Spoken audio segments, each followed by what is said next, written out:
While we've been here at Arne, we've set ourselves a bit of a challenge to see who out of the team can spot all 6 of the native British reptile species that you can find here at Arne, one of the few places in the country that you can see all 6.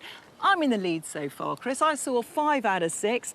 The adder has escaped me. Apparently, Megan saw the adder, took a picture, although she didn't get, I think it was the smooth snake and the grass snake. What have you seen? Sand lizard. Is that it? Sand lizard? Yeah. That's really impressive. It is. It was a lovely lizard, actually. It was a very, very beautiful lizard. But you know what? It Lovely. seems like our birds of prey have been doing their own reptile count. They've been bringing in plenty of reptiles to their chicks. So this is our kestrel nest early on, and we counted 12 sand lizards at least. That's a male, a beautiful green colour going down the gullet of that little baby kestrel. What about the buzzards? They've been bringing in plenty of reptiles. Again, sand lizards.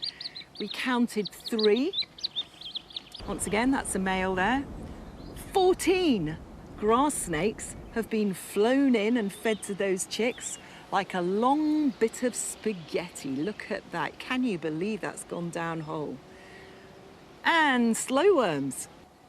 That's also gone down the gullet of a buzzard.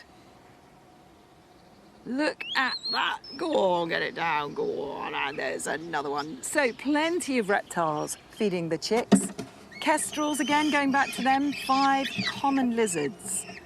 Despite being our commonest reptile, only 5. I can't believe it's going to get that down. I mean, they've all struggled a little bit. But, yep, they've done a good count, I reckon. Indeed. So the one species that we haven't seen them taking, that we would have expected to see them, is the adder.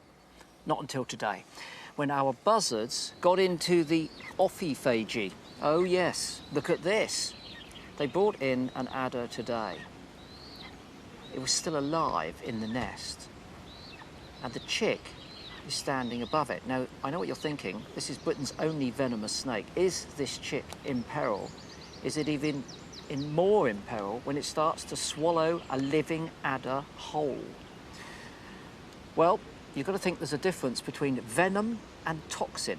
Venom has to be directly injected into the bloodstream to have its effect. If you swallow venom and you incapacitate it through your digestive system, then it cannot become toxic. And what you can see here is the chick tearing up the adder's head. Now, obviously the venom glands are in that head and it is swallowing them, but unless it has a lesion, an ulcer in its stomach, there's very little chance that that venom will get directly into its bloodstream and therefore have any potent effect. And what we've noticed, not in birds actually, but in mammals, is that many species have anti-hemorrhagic or anti-neurotoxic antibodies in their blood. So over a period of time, they've evolved to be able to be more tolerant of snake venom should it accidentally get into their system. Now, we've seen our buzzards feeding on lots of reptiles here, so they may have gone down that route. There are other raptors, even those that we see in Europe, things like short-toed eagles that feed a lot more on snakes, so it's likely that they might have done. But going back to the start there, the fact that it's taken basically a buzzard to show us an adder is a really worrying sign of the times. These were very common reptiles. They've declined through habitat fragmentation, existing in isolated populations, and a study in Belgium published last year showed that massive introductions of non-native pheasants could make them locally extinct and impossible to recolonise. Our adders are in trouble. They really need some decent conservation, not more buzzards eating them like that.